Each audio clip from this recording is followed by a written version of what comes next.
पकवा जी खबर बुध आज के पांजे माबू के चए पियो आ कांगा उतोड़ियो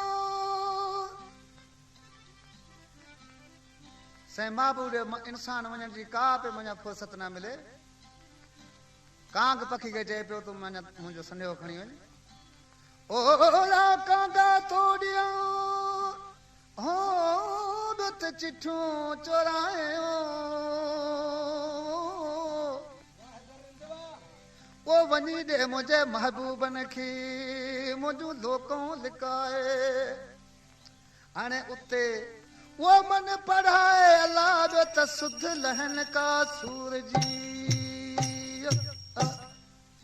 से हिन कलाम ला मुंहिंजे दोस्त फरमाइश कया जाहिर मां मलार पंवर ड्राइवर बस जो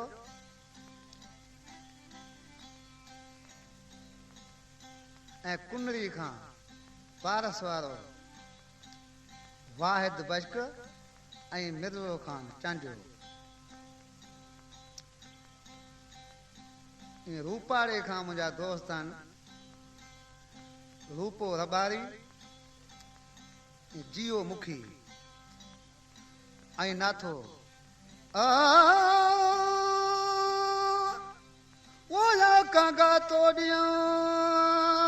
जो हियो साण हथन आ कांगा तोड़िया जो हियो साण हथन वञी खा विलायत में मुंहिंजा माता महबूबन ऐं ॾिसी वो मन पुछण अला त ही कुर्बानी के कया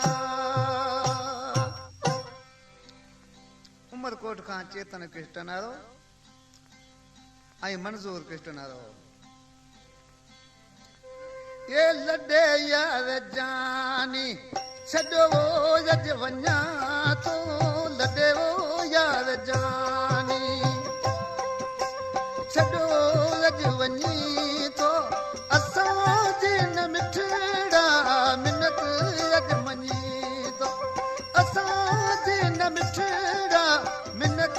यज मञी तो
मिठड़ा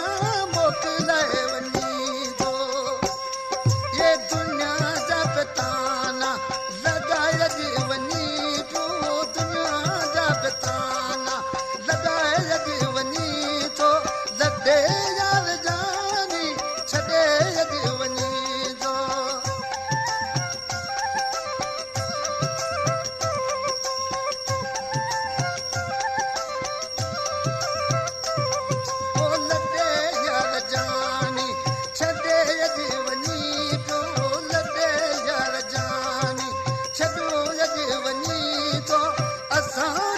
मिठड़ा मिन्नत यजमनी तो असांजी न मिठड़ा मिन्नत यजमनी तो